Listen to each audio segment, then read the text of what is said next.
សូមជម្រាបសួរប្រិយមិត្តទាំងអស់គ្នានៅក្នុងថ្ងៃនេះខ្ញុំបាទមានសាច់រឿងថ្មីមួយទៀតដើម្បីចូលមកនិទានចែកជូនបងប្អូនទាំងអស់គ្នាស្ដាប់កំសាន្តហើយសាច់រឿងមួយនេះវាជាសាច់រឿងដែលតាក់ទងជាមួយនឹងមន្តអាគមខ្មែររបស់យើងសង្ឃឹមថាបងប្អូនទាំងអស់គ្នាពេញចិត្តស្ដាប់នៅក្នុងវីដេអូមួយនេះហើយសូមកុំភ្លេចចុច Subscribe និងសញ្ញារូបកណ្ដឹងដើម្បីទទួលបានវីដេអូថ្មីៗពី Channel របស់ខ្ញុំបាទឥឡូវដើម្បីកុំឲ្យខាតពេលយូរទៅចូលស្ដាប់សាច់រឿងជាមួយនឹងខ្ញុំបាទ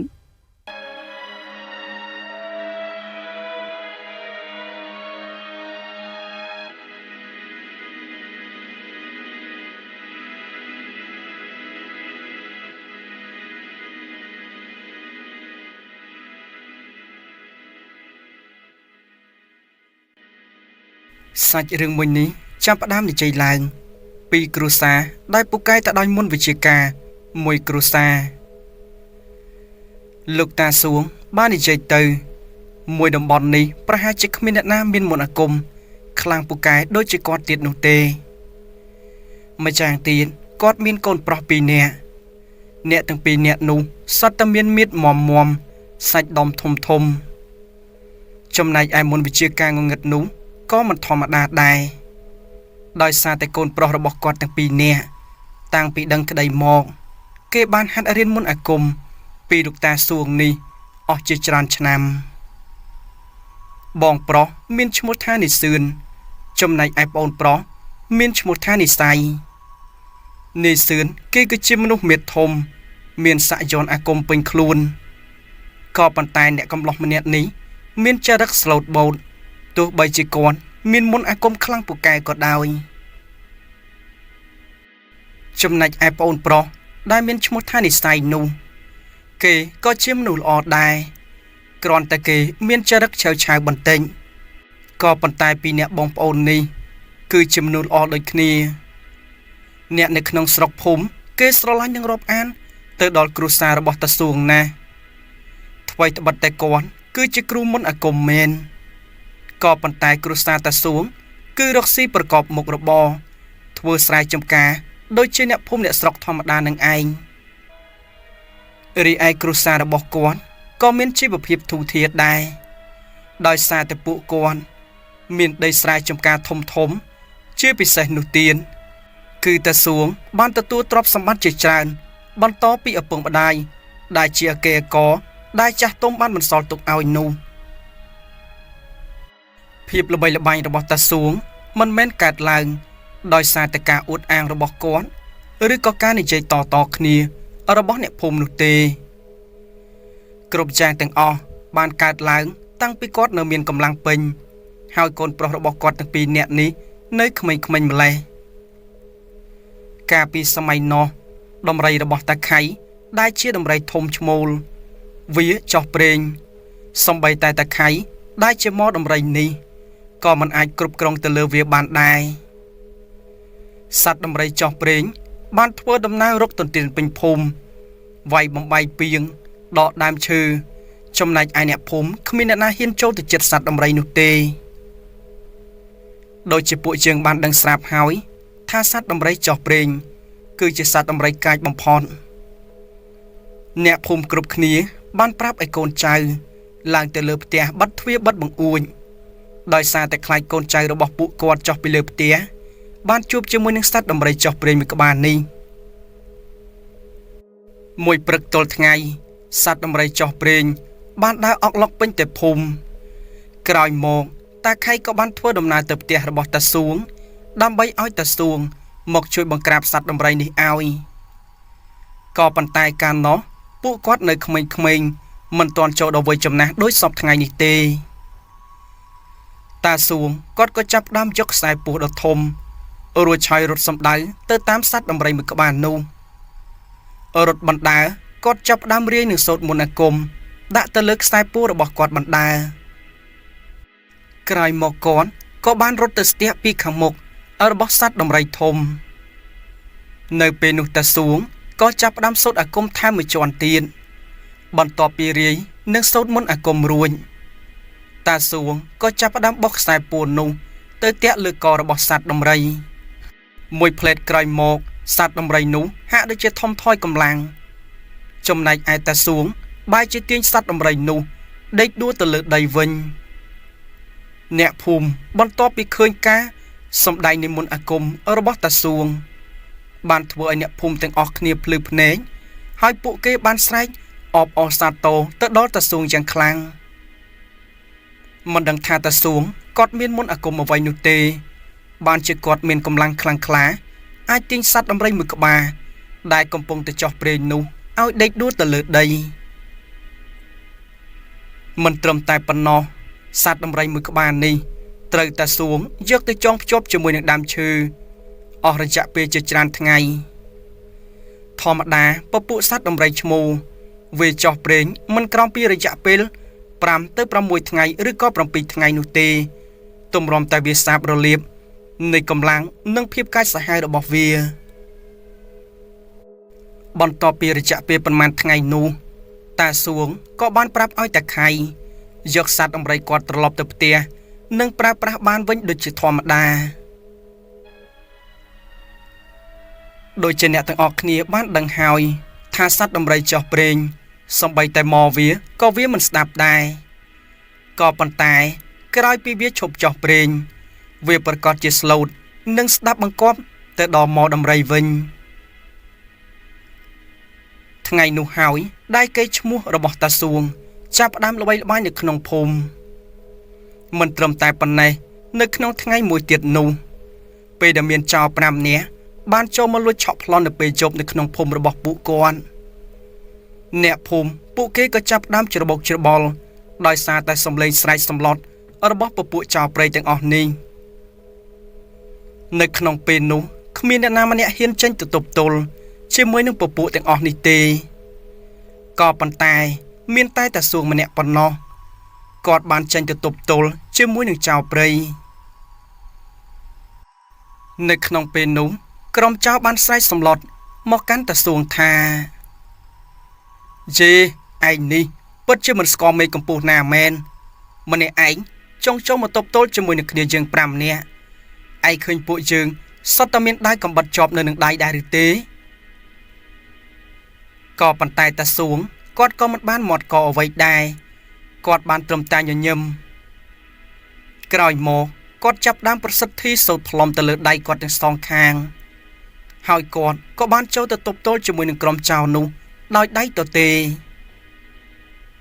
ក្រុមចៅមិនមែនថាកាប់តាសួងមិនត្រូវនោះទេគ្រាន់តែពួកគេកាប់តាសួងមិនមុតផ្លែកំបិតផ្លែដៃរបស់ពួកគេហាក់ដូចជាកាប់ទៅលើដុំថ្មអញ្ចឹងបន្ទាប់ពីប៉ះជាមួយនឹងសាច់របស់តាសួងត្រឹមតែមួយសន្ទុះតាសួងក៏បានបង្ក្រាបទៅលើពួកចៅនោះទាំងអស់ហើយគាត់ក៏បានចាប់ក្រុមចៅទាំងអស់នោះចងបានប្រគល់ទៅឲ្យក្រុមរាជការទៀតផងដូច្នេះហើយទើបភាពល្បីល្បាញរបស់តាសួងនេះចេះតែល្បីខ្លាំងទៅសពផ្សាយពេញភូមិនិងឆ្លងទៅដល់ភូមិផ្សេងទៀតអ្នកនៅក្នុងភូមិបើសិនជាគេត្រូវអំពើអំព័ន្ធគេតែងតែនាំអ្នកជំងឺនោះធ្វើដំណើរមកផ្ទះរបស់តាសួងដើម្បីឲ្យគេដកអំពើអំព័ន្ធឲ្យម្យ៉ាងទៀតបើសិនជាមានពពួកអរិយខ្មោចព្រៃបានធ្វើទៅដល់អ្នកណាម្នាក់ក៏គេនាំមកជួបជាមួយនឹងតាសួងដែរដើម្បីឲ្យជួយផ្ចាញ់ផ្ចានៃឫទ្ធិអំណាចរបស់ពពួកអមនុស្សទាំងអស់នោះក៏ប៉ុន្តែតាសួងគាត់មិនចេះព្យាបាលមនុស្សពេលដែលមនុស្សឈឺថ្កាត់ដូចជាជំងឺធម្មតានោះទេដោយសារតែគាត់គឺជាគ្រូមន្តអាគមគាត់មិនមែនជាគ្រូថ្នាំឱសថបុរាណឡើយនៅក្នុងថ្ងៃមួយបន្ទាប់ពីការប្រមូលភោគផលស្រូវរួចអ្នកភូមិគេក៏បានធ្វើពិធីបន់ដាលៀនពិធីបន់ដាលៀននេះគឺបានធ្វើគ្រប់ស្រុកគ្រប់ភូមិកាលពីសម័យដើមក៏ប៉ុន្តែប្រពៃណីនៅតាមភូមិខ្លះគេក៏បានធ្វើពិធីបន់ដាអ្នកតាឬក៏ឡើងអ្នកតាចំណែកឯកន្លែងផ្សេងទៀតពួកគេក៏បានធ្វើពិធីបន់ភូមិមានការរាំរែកធ្វើបន់ធ្វើទាននិមន្តព្រះសង្ឃចូលមកបាំងស្កូលឧទ្ទិសកុសលឲ្យទៅញាតិសន្តានដែលបានស្លាប់សពថ្ងៃនេះនៅក្នុងស្រុកភូមិរបស់ខ្ញុំបានក៏នៅតែមានការធ្វើពិធីឡើងអ្នកតាឬក៏ដាអ្នកតាដែរដោយអ្នកភូមិរបស់ខ្ញុំបាននិមន្តព្រះសង្ឃ 4-5 អង្គដើម្បីទៅប្រគេនចង្ហាន់ នៅទីកន្លែងទួលអ្នកតាក្រោយមកគេក៏បានធ្វើពិធីបង្សុកូលនិងយកធាតុរបស់សាច់សាលោហិតដែលបានស្លាប់បាត់បង់ជីវិតនោះយកទៅជាមួយផងដែរសពថ្ងៃនេះតាមស្រុកភូមិខ្លះនៅតែមានវិធីបុណ្យនេះតតាំងពីដូនតាំងពីតាមកចំណែកឯកន្លែងខ្លះទៀតក៏បានបាត់បង់ហើយដែរមនុស្សម្នាកាលពីសម័យនោះថ្មីត្បិតតែពួកគាត់គ្មានសម្ភារៈនិយមក៏ប៉ុន្តែមើលទៅជីវភាពរបស់ពួកគាត់ពិតជាធូរធារខ្លាំងណាស់ថ្មីត្បិតតែការសម័យនោះពួកគាត់ធ្វើស្រែចម្ការដោយភ្ជួរនឹងកនិងដកស្ទូងដោយដៃក៏ដោយក៏ប៉ុន្តែពួកគាត់សប្បាយចិត្តរកត្រីរកក្តាមរកខ្យងបានមួយសម្លក៏ស្លហូបជុំជាមួយនឹងគ្រួសារគ្មានចិត្តប្រជែងចង់ចាញ់ឈ្នះអួតអាងលុយកាក់និងសម្ភារៈនិយមអ្វីនោះទេម្នាក់គឺខិតខំរកស៊ីដើម្បីទ្រទ្រង់ជីវភាពគ្រួសាររៀងខ្លួនដោយសារតែសម័យនោះតាមគ្រួសារនីមួយមានកូនច្រើនដូច្នេះពួកគាត់ក៏មិនសូវខ្វាយខ្វល់ពីអ្នកដទៃដែរសំខាន់មើលតែក្នុងគ្រួសាររបស់គាត់ឲ្យមានជីវភាពធូរធារទៅឥឡូវយើងត្រឡប់មកនិយាយនៅក្នុងកម្មវិធីដារលៀននៅក្នុងភូមិរបស់តាសួងវិញនៅក្នុងថ្ងៃនោះគេក៏បាននិមន្តព្រះសង្ឃបង្សុកូលនិងរៀបចំចង្ហាន់ផងដែរអ្នកខ្លះក៏យករបស់របរផ្សេងយកទៅលក់ដូរចំណែកឯក្មេងៗក៏រត់លេងសប្បាយនៅក្នុងកម្មវិធីនោះកាលពីសម័យនោះការរំរែកគឺពួកគេប្រើស្គរដៃឬក៏រនាតឬក៏សម្ភារៈមួយចំនួនទៀតដូចជាត្រដូចជាប៉ីជាដើមដោយសារតែការនោះគ្មានតន្ត្រីសម័យដូចជាពួកយើងសពថ្ងៃនេះទេក្រោយពីបញ្ចប់ពិធីបង្សុកូលនិងប្រគេនចង្ហាន់ទៅដល់ព្រះសង្ឃនៅក្នុងពេលថ្ងៃបន្តិចគេក៏មានពិធីបញ្ចូលសត្វក្របីព្រោះការសម័យនោះក៏មានការបញ្ចូលសត្វក្របីមួយចំនួនធំនៅតាមតំបន់ផ្សេងវាក៏ជាល្បែងកម្សាន្តប្រពៃណីនៅក្នុងសម័យនោះដែរសត្វក្របីជាច្រើនដែលម្ចាស់របស់គេបានដឹកមកប្រជុំគ្នាឲ្យទៅដល់ពេលប្រជល់ក្របីម្ដងអ្នកភូមិតែងតែឈរធ្វើជាវងដើម្បីឈរមើលសត្វក្របីទាំងពីរនោះចូលទប់ទល់កម្លាំងគ្នាទៅវិញទៅមកចំណែកឯសត្វក្របីដែលបានទទួលចំណាត់ថ្នាក់លេខ1ជារៀងរាល់ឆ្នាំនោះគឺជាក្របីរបស់ពូថ្នោតក្របីគាត់មួយក្បាលនោះឡើងក៏មានកម្លាំងខ្លាំងណាស់មិនដែលមានសត្វក្របីរបស់អ្នកភូមិណាអាចយកឈ្នះទៅលើវាបាននោះទេមួយគូក៏បានកន្លងផុតទៅរហូតឈានទៅដល់គូក្របីរបស់ពូថ្នោតចាប់ដើមជល់អ្នកភូមិម្នាក់គេរងចាំតែក្របីនេះទេដោយសារតែវាជាប់ចំណាត់ថ្នាក់លេខ1ជារៀងរាល់ឆ្នាំនៅពេលនោះពូថ្នោតក៏បានយកសត្វក្របីរបស់គាត់ទៅជល់ជាមួយនឹងក្របីអ្នកភូមិផ្សេងទៀតដែលបានធ្វើដំណើរចេញមកពីក្នុងភូមិជាមួយគ្នានោះឯងក៏ប៉ុន្តែនៅក្នុងឆ្នាំនេះពូថ្នោតប្រហែលជាមិនអាចទទួលជ័យលាភីលេខ1បានបន្តទៀតនោះទេដោយសារតែក្របីដែលត្រូវជាដៃគូរបស់ក្របីពូថ្នោតនោះវាក៏មានកម្លាំងខ្លាំងម្យ៉ាងទៀតវាទៅតែឡើងកថ្មីកម្លាំងរបស់វាពេញល្អណាស់រីឯសត្វក្របីពូថ្នោតវាមានវ័យរឿងជ្រេណាស់ទៅហើយកម្លាំងក៏ធំថយមិនអាចយកឈ្នះក្មេងសេរីក្រោយបានស្នូត្រឹបការប្រយុទ្ធរវាងសត្វក្របីនិងសត្វក្របីធ្វើឲ្យឮសំឡេងតិចទឹកនិងសំឡេងហូររបស់អ្នកភូមិអមជាមួយគ្នាផងដែរ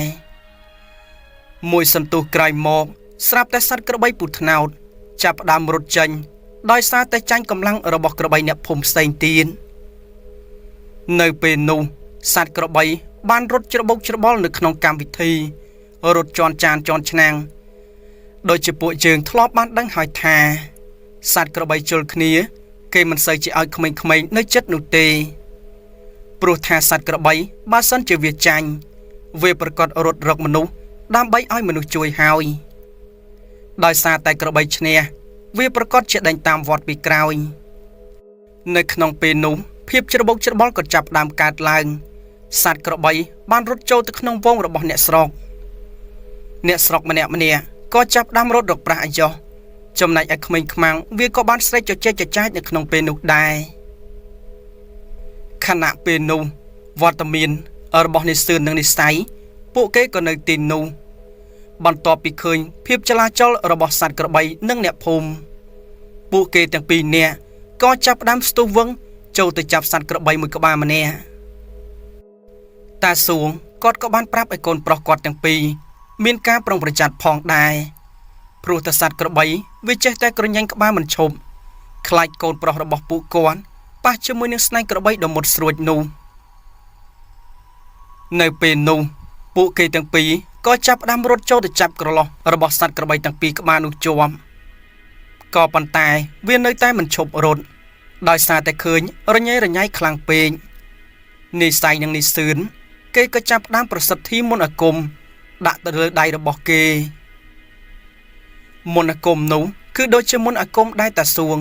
ធ្លាប់បានប្រើប្រាស់នៅពេលដែលគាត់បង្ក្រាបសត្វដំរីនោះដែរខណៈពេលនោះអ្នកទាំងពីរក៏ប្រើកណ្ដាប់ដៃរបស់គេវាយសម្ដៅទៅរកសត្វក្របីនោះមួយដៃសត្វក្របីបន្ទាប់ពីត្រូវមួយដៃរបស់ពួកគេក៏ចាប់ផ្ដើមឈរត្រឹង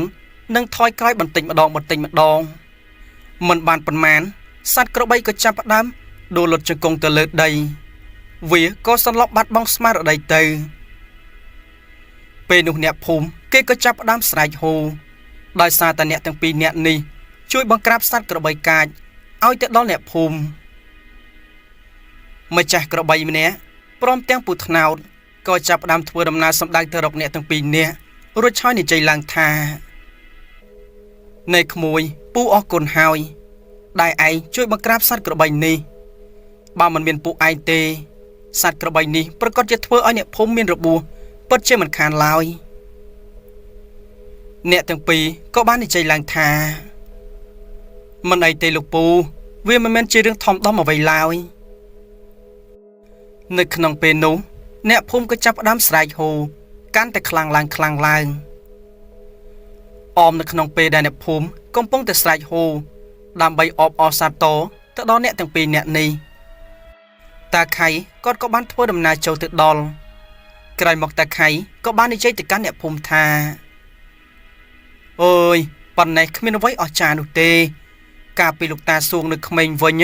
គាត់បង្ក្រាបទៅដល់សត្វដំរីទៀតផងអ្នកទាំងអស់គ្នាចាំទេការសត្វដំរីរបស់ខ្ញុំចោះព្រេងនោះប៉ុណ្ណេះគ្មានអ្វីអស្ចារ្យនោះឡើយខ្ញុំគិតថាតាសួងនៅតែខ្លាំងជាងកូនរបស់គាត់ខណៈពេលដែលលើសម្ដីរបស់តាខៃបាននិយាយលោកតាចាស់ម្នាក់ទៀតក៏បាននិយាយឡើងថានេះតាកុំនិយាយខ្ញុំខឹងតាឯងមិនទាន់នឹងបាត់ផងការនោះសត្វតារបស់ឯងនេះចោះព្រេងទៅវត្តវែងធ្វើឲ្យបែកពីងរបស់ខ្ញុំអស់ដល់ទៅពីឯណោះឥឡូវនៅហ៊ានមកនិយាយរឿងនេះប្រាប់ក្មេងៗឲ្យបានដឹងទៀតតាខៃឈ្ងោកមុខចោះហើយគាត់និយាយតិចថាបាទល្បងខ្ញុំសុំទោសការនោះគឺជាកំហុសរបស់សត្វដំរីរបស់ខ្ញុំមិនមែនជាកំហុសរបស់ខ្ញុំឯណាក្រោយមកពួកគាត់ក៏បាននាំគ្នាឈរសោចឬលាន់សម្លេងខ្លាំងនៅក្នុងពេលនោះតាសួងបានដើរចូលមកហើយគាត់ក៏បាននិយាយឡើងថាឥឡូវនេះខ្ញុំបាច់ទៅមិនរួចនោះទេទុកឲ្យក្មេងៗវិញម្ដងទៅយើងចាស់អស់ទៅហើយក្រោយពីនិយាយផ្លែផ្កាទៅគ្នាម្ដងម្នាក់អ្នកភូមិក៏បានបន្តការរាំរែកនិងច្រៀងទះដៃសប្បាយក្រោយពីបញ្ចប់ការប្រជល់សត្វក្របីនោះក្រោយពីកម្មវិធីបានបញ្ចប់ពួកគាត់ទាំងអស់គ្នាក៏បានវិលត្រឡប់ទៅផ្ទះទៅសម្បែងវិញ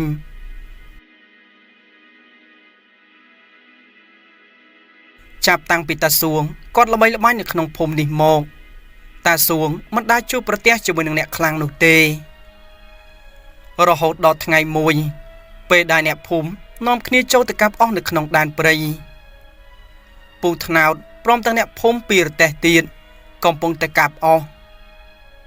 ខណៈពេលនោះស្រាប់តែគាត់បានឃើញតែចាស់ម្នាក់ដៃម្ខាងកាន់ក្រឡខ្មៅដៃម្ខាងទៀតកាន់កូនកំបិតមួយនៅលើខ្លួនរបស់គាត់មានសាក់យ័ន្តមន្តអាគមពេញខ្លួនហើយគាត់ក៏មានស្ពាយថងជាមួយផងដែរពូថ្នោតបន្ទាប់ពីឃើញតាចាស់ដ៏ចម្លែកនោះ បានធ្វើដំណើរចូលមកក្នុងដែនព្រៃពូថ្នោតក៏បានទៅសួរគាត់ថានេតាធ្វើដំណើរមកពីណាមកពីណីដែរខ្ញុំមើលទៅការតបតៃរបស់តានេះដូចជាមិនមែនអ្នកនៅក្នុងស្រុកភូមិនេះទេតាចាស់នោះបានសម្លឹងទៅកាន់មុខពូថ្នោតហើយគាត់បាននិយាយឡើងថាមែនហើយខ្ញុំមិនមែនអ្នកនៅក្នុងស្រុកភូមិនេះទេចុះអ្នកទាំងអស់គ្នាមកកាប់អស់មែនឬទេចាប់ពីថ្ងៃនេះទៅឈប់ធ្វើដំណើរចូលមកក្នុងព្រៃនេះទៀតបើសិនជាមិនចង់មានគ្រោះថ្នាក់នោះពូថ្នោតបន្ទាប់ពីឮសម្ដីរបស់តាចាស់នោះបាននិយាយគាត់មានអារម្មណ៍ងឿងឆ្ងល់ក្រោយមកពូថ្នោតក៏បានសួរបញ្ជាក់ទៅកាន់តាចាស់នោះថានេតាតើមានរឿងអ្វីទៅបានជាពួកខ្ញុំចូលមកកាប់អស់នៅក្នុងព្រៃនេះមិនបានតាឯងរៀបរាប់ឲ្យខ្ញុំស្ដាប់បន្តិចមើលតាចាស់នោះគាត់ក៏បាននិយាយថាកុំសួរច្រើនពេកស្ដាប់តែសម្ដីជើងទៅបើសិនជាមិនចង់មានគ្រោះថ្នាក់ចេញឲ្យឆ្ងាយពីដែនព្រៃនេះតាចាស់និយាយមួយម៉ាត់ពីរម៉ាត់ធ្វើឲ្យពូថ្នោតចាប់ផ្ដើមមានអារម្មណ៍ខឹងក្រោយមកគាត់ក៏បានស្ទុះទៅចិត្តបន្តិចរួចហើយនិយាយសម្លុតទៅកាន់តាចាស់នោះថានេតានៅក្នុងព្រៃនេះគឺជាព្រៃរបស់អ្នកភូមិតែងតែចូលមកកាប់អស់បោចវល្លិបោចផ្ដៅយកទៅធ្វើជាឈ្នាងផ្គីដើម្បីប្រើប្រាស់ចុះបើខ្ញុំចូលមកក្នុងព្រៃនេះមិនកើតតើអ្នកភូមិរបស់ជើងពឹងផ្អែកទៅលើអ្វីទៀតដើម្បីយកទៅធ្វើសម្ភារៈហើយពួកជើងបានអស់ឯណាដុតតាចាស់នោះមិនបានឆ្លើយតបជាមួយនឹងពូថ្នោតនោះទេក៏ប៉ុន្តែគាត់ស្រាប់តែសូត្របាលីមុនឲ្យគុំមកវិញម្យ៉ាងក្រោយមកគាត់ក៏បានផ្លុំសម្ដៅទៅកាន់ពូថ្នោតនៅក្នុងពេលនោះពូថ្នោតចាប់ផ្ដើមឈរស្គប់បើកភ្នែកលេងឡងនិយាយក៏និយាយមិនកើតចង់ដើរក៏ដើរមិនរួញអ្នកកាប់អស់ទាំងអស់គ្នាបន្ទាប់ពីឃើញអាការៈពូថ្នោតដូច្នោះពួកគេក៏ចាប់ផ្ដើមភ័យស្លង្កាំងក្រោយមកពួកគេក៏បានទៅលើកពូថ្នោតយកមកដាក់លើរទេះតាចាស់នោះបានផ្ដាំទៅកាន់ពួកគេថាស្ដាប់សម្ដីយើងចាប់ពីថ្ងៃនេះទៅឈប់ធ្វើដំណើរចូលមកក្នុងព្រៃនេះបើសិនជាចង់សុខសាន្តអ្នកភូមិក៏មិនបានតមាត់អ្វីទៀតជាមួយនឹងតាចាស់ដែរដោយសារតែឃើញពូថ្នោតនៅកាំងស្កប់ម្នាក់បាត់ទៅហើយតាចាស់នេះមើលទៅមុនអាគមរបស់គាត់ពិតជាមិនធម្មតាឡើយអាចធ្វើឲ្យមនុស្សនៅកាំងស្កប់និយាយអ្វីក៏និយាយមិនចេញបងរះក៏មិនរួចដែរក្រោយមកអ្នកភូមិក៏ចាប់ផ្ដើមរៀបចំសម្ភារៈនិងលើកបាច់អស់របស់ពួកគាត់ដាក់ទៅលើរទេះប្រញាប់ប្រញាល់បោះសម្ដៅទៅផ្ទះវិញទៅបរទេសបណ្ដើពួកគាត់ប្រោកប្រាច់គ្នាបណ្ដើដោយសារតែមានអារម្មណ៍ងឿងឆ្ងល់ជាមួយនឹងតាចាស់ម្នាក់នេះក្រោយពីពួកគាត់បានធ្វើដំណើរទៅដល់ផ្ទះអ្នកភូមិក៏បានយកពូថ្នោតទៅចូលដល់ផ្ទះរបស់តាសួងអ្នកភូមិចាប់ផ្ដើមផ្អើលស្លន់ស្លោបន្ទាប់ពីឃើញអាការៈរបស់ពូថ្នោតដូច្នោះអ្នកភូមិជាច្រើនអ្នកបានចូលទៅផ្ទះរបស់តាសួងយ៉ាងរញ៉េរញ៉ៃតាសួងងឿងឆ្ងល់គាត់ក៏បានស្រែកសួរពីលើផ្ទះថាហើយចុះមានរឿងអីបានជានាំគ្នាមកស្រែកឡូឡាពេញទៅមុខផ្ទះអញ្ចេះខណៈពេលនោះបរិះម្នាក់ក៏បាននិយាយឡើងថាបាទលោកគ្រូជួយមកមើលអាថ្នោតបន្តិចទៅអាថ្នោតត្រូវអាគមរបស់គេហើយពេលនោះតាសួងគាត់ក៏បានចុះពីលើផ្ទះរួចហើយគាត់ក៏បានសួរថា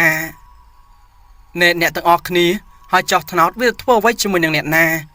បានជាត្រូវមុនអាគមគេកាំងស្កប់ដូចនេះអ្នកភូមិគេក៏បាននិយាយឡើងថាលោកគ្រូពួកខ្ញុំចូលទៅកាប់អស់បានជួបជាមួយតាចាស់ម្នាក់ហើយថ្នោតវាបានទាស់តែងសម្ដីជាមួយនឹងតាចាស់នោះក៏ចាប់ផ្ដើមមកមានរឿងមានរាវគេនោះក៏ប្រាអាគមធ្វើឲ្យថ្នោតខ្លាចទៅជាបែបនេះទៅសូមលោកគ្រូប្រញាប់ជួយទៅដល់គេផងនៅពេលនោះលោកគ្រូសួងក៏ចាប់ផ្ដើមទៅបេះស្លឹកឫស្សី 4-10 សន្លឹកហើយមកចងជាបាច់និងដួសទឹកមួយផ្តិលពេលនោះគាត់ក៏ចាប់ផ្ដើមសូត្រមន្តអាគមរបស់គាត់ឡើងក្រោយមកគាត់ក៏បានរលាស់ទឹកនោះទៅលើខ្លួនរបស់ពូថ្នោតមួយផ្លែតក្រោយមកពូថ្នោតចាប់ផ្ដើមភ្ញាក់ច្រងាងដៃច្រងាងជើង រួចហើយគាត់ក៏បានប្រែក្លាយមកជាមនុស្សធម្មតាពូថ្នោតគាត់ក៏បាននិយាយទៅកាន់លោកគ្រូថាអរលោកគ្រូខ្ញុំអរគុណណាស់ដែលបានជួយខ្ញុំឲ្យត្រឡប់មកដូចជាភាពដើមវិញហើយខ្ញុំស្ទើរតែរឹងដៃរឹងជើងអស់ទៅហើយលោកគ្រូបង្រាស់មិនរួចសោះតាចាស់នោះពិតជាខ្លាំងពូកែមែនសូត្រអាគមតាមវិភាំងធ្វើឲ្យខ្ញុំដើរមិនរួចខ្ញុំគិតថានៅក្នុងព្រៃនោះប្រហែលជាយើងមិនអាចធ្វើដំណើរចូលទៅបានទៀតទេលោកគ្រូនៅពេលនោះតាសួងគាត់ក៏បាននិយាយថាខ្ញុំគិតថាមិនអីនោះទេសូមអ្នកទាំងអស់គ្នាកុំព្រួយបារម្ភអីមើលទៅពី3ថ្ងៃទៀតគេប្រកាសជាវិលត្រឡប់ទៅទីកន្លែងរបស់គេវិញហើយអ្នកទាំងអស់គ្នាកុំបារម្ភអីនាំគ្នាត្រឡប់ទៅផ្ទះវិញចុះតាសួងថ្មីត្បិតតែគាត់និយាយដូច្នេះក៏ប៉ុន្តែក្នុងចិត្តគាត់បាននឹកស្រមៃទៅដល់តាចាស់នោះបាត់ទៅហើយអាគមអាចធ្វើឲ្យមនុស្សកាំងស្កប់នេះបានមិនមែនជាអ្នកធម្មតានោះទេអរិយៈពេលជាច្រើនថ្ងៃកន្លងផុតទៅក្នុងព្រៃនោះក៏ចាប់ផ្ដើមត្រូវតាចាស់សូត្រខ្សែបអាគមចងអាឋានដើម្បីធ្វើឲ្យមនុស្សម្នាមិនអាចចូលទៅក្នុងព្រៃនោះបានមើលទៅតាចាស់បែបជាចង់មកកាន់កាប់នៅក្នុងដែនព្រៃនេះពិតប្រាកដមែនហើយអ្នកភូមិដែលបានធ្វើដំណើរចូលទៅក្នុងព្រៃបោចវបោចផ្ដៅតែងតែជួបរឿងរ៉ាវចម្លែកពេលខ្លះក៏ជួបជាមួយនឹងសត្វខ្លាសត្វដំរីដេញព្រិចដេញខាំពេលខ្លះទៀតពួកគាត់ក៏បានជួបប្រទះជាមួយនឹងភាវៈអាក្រក់ផ្សេងមិនយូរប៉ុន្មានមនុស្សក៏ចាប់ផ្ដើមបាត់បង់ដែនព្រៃដែលពួកគាត់តែងតែធ្វើដំណើរទៅរកអស់ជឹកមកប្រើប្រាស់នោះហើយអ្នកភូមិក៏ចេះតែបាត់ខ្លួនម្នាក់ម្ដងពេលដែលធ្វើដំណើរចូលទៅក្នុងព្រៃនោះផងដែរមិនដឹងថាពួកគាត់ជួបជាមួយនឹងអ្វីឬក៏វង្វេងវង្វាន់រកផ្លូវចេញមកវិញមិនរួចដោយសារតែចាប់តាំងពីតាចាស់នោះចុះមករស់នៅក្នុងព្រៃនេះសហភាពនៅក្នុងព្រៃចាប់ដើមប្រែជាចម្លែកខ្លាំងអ្វីវាមិនដូចកាលពីមុនទៀតនោះទេនៅក្នុងថ្ងៃមួយដោយសារតែមានរឿងរ៉ាវចម្លែកកើតឡើងជាបន្តបន្ទាប់អ្នកភូមិក៏ចាប់ផ្ដើមកោគៀគ្នាធ្វើដំណើរសម្ដៅទៅផ្ទះតាសួងគម្រោងការគឺពួកគាត់ចង់ពឹងពាក់តាសួងឲ្យទៅជួយបង្ក្រាបធ្មប់នោះដាញ់គេចេញដើម្បីឲ្យព្រៃនេះប្រែក្លាយជាសភាពធម្មតាមកវិញតាសួងគាត់ក៏បាននិយាយឡើងថា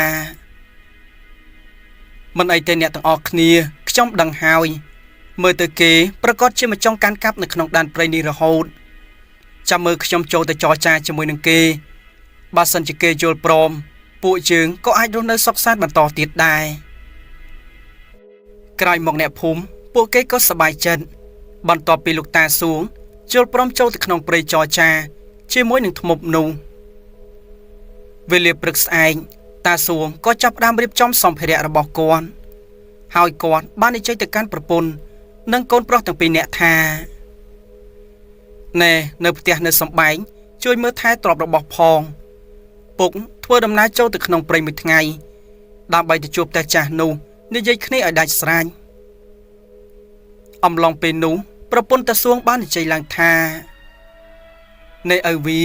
ឲ្យកូនប្រុសរបស់យើងទាំងពីរនាក់នេះគេទៅជាមួយនឹងគ្នាផងទៅក្រែងបានជាគ្នាណាតែតាសួងគាត់បានជាឆ្លើយតបវិញថាមិនបានទេម៉ែវានាំគ្នាចូលទៅក្នុងព្រៃច្រើនគេប្រកាសជាគិតថាពួកយើងចង់ទៅបង្ក្រាបគេមិនមែនទៅចរចាឡើយដោយសារតែខ្ញុំនេះមិនចង់មានសត្រូវហើយក៏មិនចង់មានសង្គ្រាមអាគមអ្វីដែរទើបខ្ញុំធ្វើដំណើរចូលទៅក្នុងព្រៃម្នាក់ឯងដើម្បីចរចាជាមួយនឹងគេខ្ញុំគិតថាមនុស្សម្នាក់នេះប្រហែលជាមិនងាយស្រួលនិយាយនោះឡើយព្រោះថាគេមានមន្តអាគមខ្លាំងពូកែដូច្នេះតែងតែមានចរិតក្រអិតក្រតមបន្តិចហើយកូនពងឯនៅទីនេះចោះបើសិនជាពេលក្រោយប្រហែលជា2 3ថ្ងៃទៀតមិនឃើញពុកត្រឡប់មកវិញ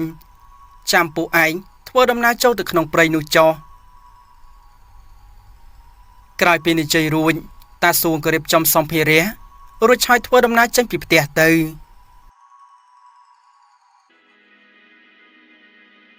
ក្រោយពីគាត់បានធ្វើដំណើរចេញពីផ្ទះអស់រយៈពេល2ថ្ងៃ មិនឃើញគាត់វិលត្រឡប់ចូលក្នុងស្រុកភូមិវិញនោះទេរឿងរ៉ាវមួយនេះបានធ្វើឲ្យអ្នកភូមិព្រមទាំងគ្រួសាររបស់គាត់ចាប់ផ្ដើមមានអារម្មណ៍ភ័យព្រួយ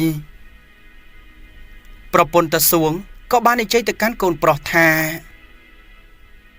ណែកូនប្រុសឯងធ្វើដំណើរចូលទៅក្នុងព្រៃទៅរកមើលឪពុកឯងហេងសុយគាត់ប្រកាសជាមានគ្រោះថ្នាក់ដោយសារតែទប់ទល់ជាមួយនឹងតាចាស់នោះមិនឈ្នះអ្នកភូមិគេក៏បាននិយាយដូចនេះដែរក្រោយមកនីសឿនជាមួយនឹងនិស័យក៏ចាប់ផ្ដើមរៀបចំសម្ភារៈរបស់ខ្លួនដើម្បីធ្វើដំណើរចូលទៅក្នុងព្រៃអាឋាននោះតែមុននឹងចេញពីផ្ទះនិស័យនិងនិសឿន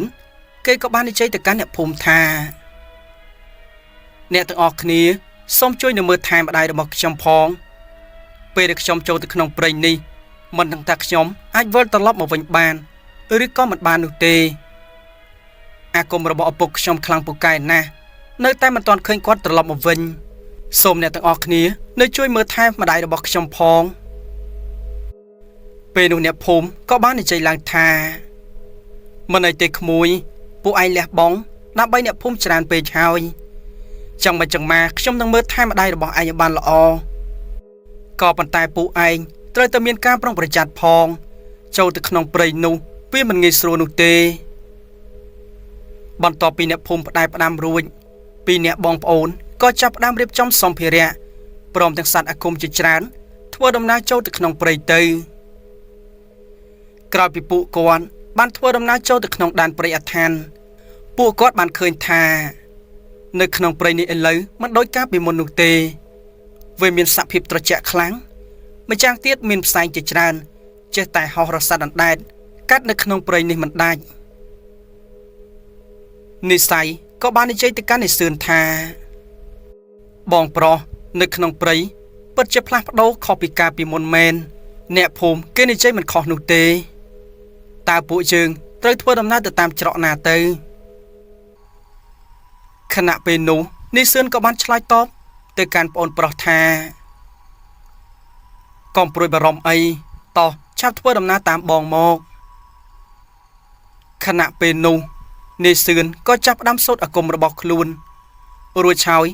យកស្លឹកឈើគ្រវាសក្រវាត់ដើម្បីឲ្យផ្សែងទាំងអស់នោះរសាត់ចេញពីទីកន្លែងនិងផ្លូវរបស់គេដើរនេះគឺជាមន្តអាគមមួយដែលអាចស្វែងរកផ្លូវធ្វើដំណើរចូលទៅក្នុងព្រៃនេះបើមិនធ្វើយ៉ាងនេះទេ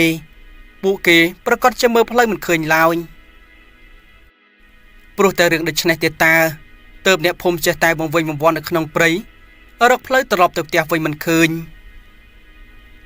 ក្រោយពីពួកគាត់ធ្វើដំណើរចូលទៅក្នុងព្រៃកាន់តែជ្រៅពួកគាត់ស្រាប់តែជួបប្រទះជាមួយនឹងតាចាស់ម្នាក់តាចាស់នោះកំពុងតែឈរញញឹមនៅក្រោមដើមឈើក្រោយមកសម្លឹងមកកាន់ពួកគេទាំងពីរនាក់និស័យបានទះស្មាបងប្រុសរួចនិយាយថាបងក៏លេចមើលទៅមុខនោះតាចាស់នោះគឺជាអ្នកណាទៅឬគាត់គឺជាធ្មប់នៅក្នុងដែនព្រៃនេះនិសឿនបានឆ្លើយតបសម្ដីប្អូនប្រុសថាបងក៏មិនទាន់ដឹងដែរក៏ប៉ុន្តែយើងកុំខ្វាយខ្វល់ពីគេ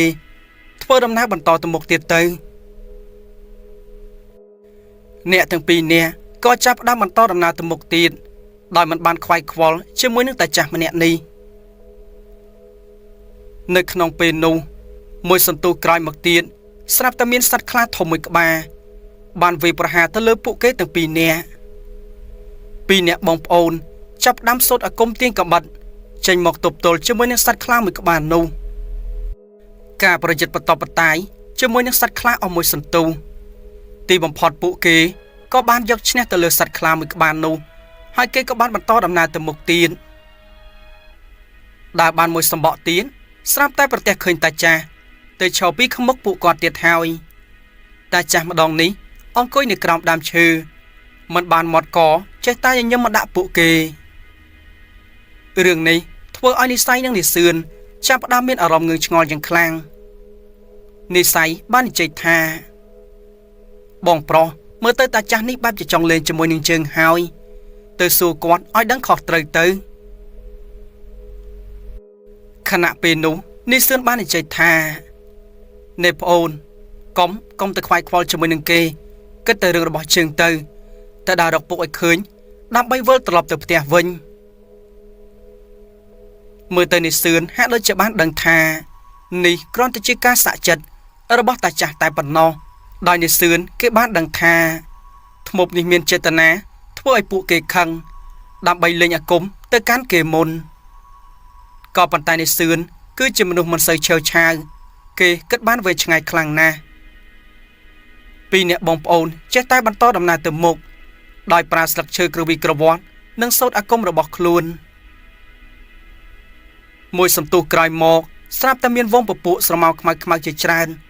Có chạp đám hò sát đạn nạt Mô rốc bộ kê tầng pì nẹ Xông lên chê tràn Có chạp đám sạch làng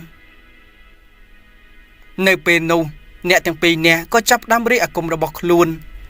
Đòi pra cầm bật át hàn rồi bọc luôn Tốt tốt cho mùi nâng sài khmai tầng ọc nụ Sài nụ với hạ đôi chếp bộ bộ bình nhiên Mình đôi chếp sài thom đà lao Vì bàn hò xâm đáy Một rốc nẹ tầng pì nẹ ni Có bàn tay Tì bông phọt Có trơi nẹ tầng pì nẹ ni Bông krà bộ vìa Ôi rô lý sạp xôn chênh bì tì ni bát ọc tiên Sạp hiệp nơi khăn prey Nơi tay ngồi nghịch Nơi tầm miền sài u ạp Bọn tịch cài mọc Sạp ta nẹ tầng pì Có bán chú bật tè chùm mùi nâng ập bục bọc luôn Bọn tọp bị khơi ta xuông Nơi sái bán sái làng thà Lục bốc Chụp sân Về nụ Ở bốc đó bó kế có bàn chụp Bạn nhân nhân mình tênh Rồi trái nên chơi làng thà Ta bố anh Thua đầm na châu mà không bày đi thua vây Nơi sườn Kế có bán chói tọp thà Bạn bốc Cứ trong mà đọc bốc nâng hào Trong bạn lục bốc nâng không bày ní Ở chạ bếp bị ngày hào Nẹ phùm nâng máy Bạn ai bốc trong tầng bì nẹ mà đọc bốc Cài một Ta xuống có bán đi chơi làng thà Thua đâm nào mà tạm chừng một Chừng nòm ánh tới cán tí cần lành mùi Nẹ từng bì nẹ bán xâm lắng một khnia Cài một con có bán thua đâm nào từ tạm ta xuống từ Cài biệt đa mùi sân tu Bộ kế miên ở ròm thà Play ni hát đôi chếp play muối từ cắn chua Mình chếp play Tờ rốc tí cần lành ở trên nụ tê Bro ca bị môn bộ kế Có thọp thua đầm na cho một nòng đàn prey nịch đai Mình men thập bộ kế Mình score play sọt sạt nụ lao Khả nạ bê nụ Nê sườn có bán đi chơi tới căn ở bộ kế thà Lục bột nông trong đa từ nà Thế lẽ trôi chịu lời hai bột Ta chả nụ Có bán đi chơi làng thà Mà tam bột một Ây liên lang Công xua tràn bên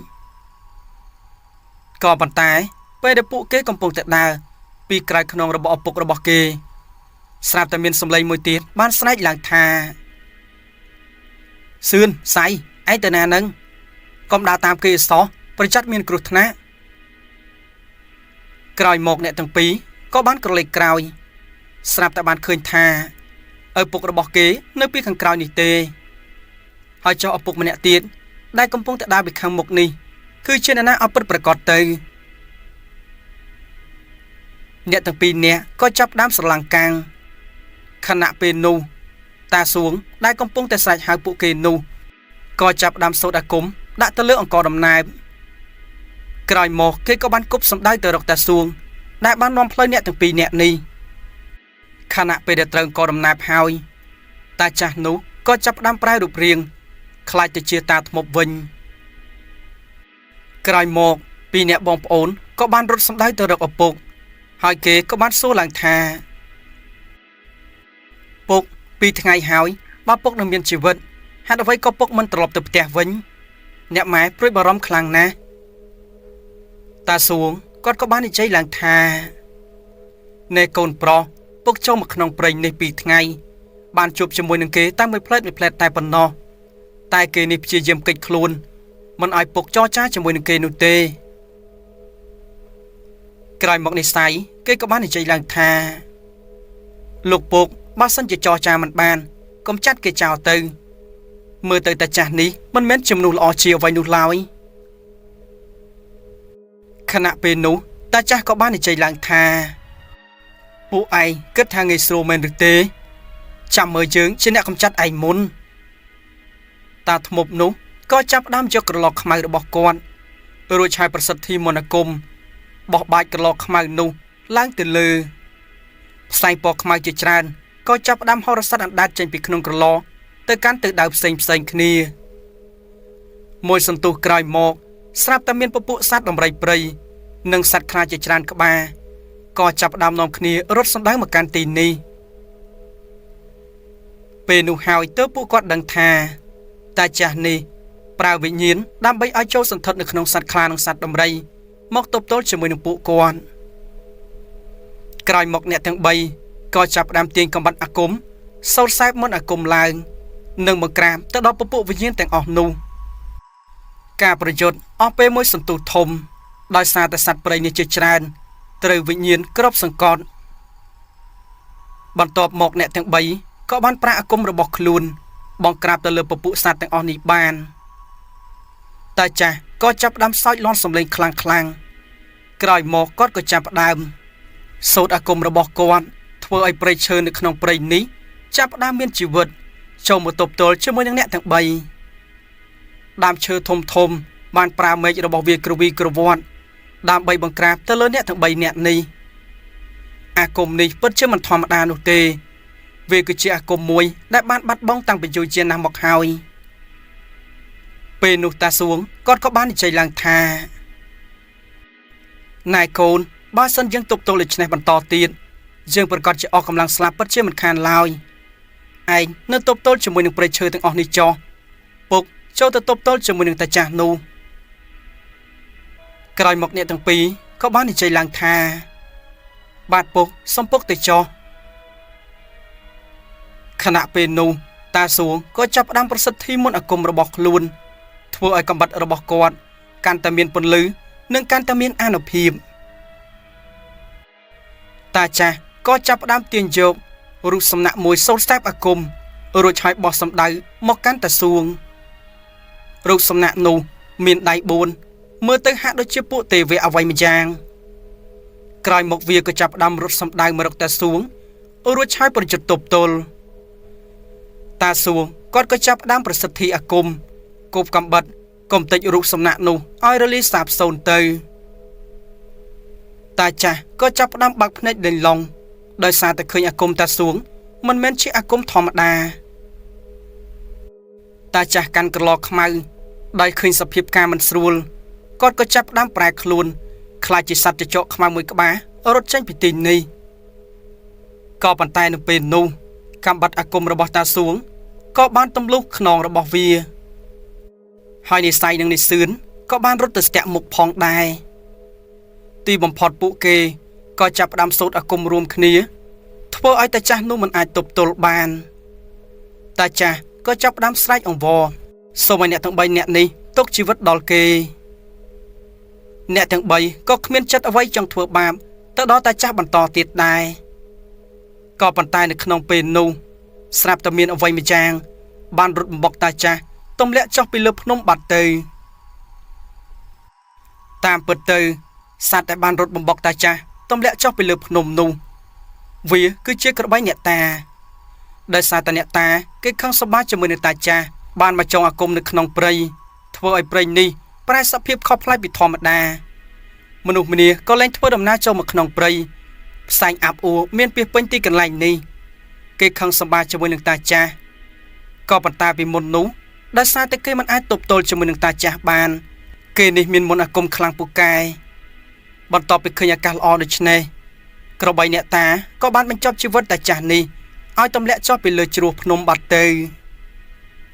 ក្រោយពីតាចាស់បានធ្លាក់ទៅបាត់នៅក្នុងព្រៃក៏ប្រែមកជាសភាពធម្មតាចំណែកឯមនុស្សម្នាដែលបានបាត់ខ្លួននៅក្នុងព្រៃនោះតាចាស់ក៏មិនបានធ្វើអ្វីពួកគេដែរពួកគេស្គមស្គាំងរីងរៃដោយគ្មានអាហារហូបចុកព្រោះថា3-4ថ្ងៃហើយដែលពួកគេវង្វេងនៅក្នុងព្រៃនេះបន្ទាប់ពីសភាពក្នុងព្រៃធម្មតាពួកគេក៏ចាប់ផ្ដើមធ្វើដំណើរត្រឡប់ទៅផ្ទះជាមួយនឹងតាសួងនិងកូនរបស់គាត់ទៅទីបំផុតតាសួងបានជួយមនុស្សទាំងអស់បានហើយអ្នកភូមិកាន់តែកោតសរសើរទៅដល់គ្រួសាររបស់គាត់ពួកគេគ្មានអ្វីក្រៅពីពាក្យអរគុណចំពោះ គ្រួសាររបស់តាស៊ូងនោះទេបាទចំពោះសាច់រឿងមួយនេះខ្ញុំបាទក៏សូមបញ្ចប់ទៅត្រឹមនេះដែរសូមអរគុណចំពោះការគាំទ្ររបស់ប្រិយមិត្តទាំងអស់គ្នាសូមកុំភ្លេចចុច Subscribe និងសញ្ញារូបកណ្ដឹងដើម្បីទទួលបានវីដេអូថ្មីៗពី Channel របស់ខ្ញុំបាទសូមអរគុណ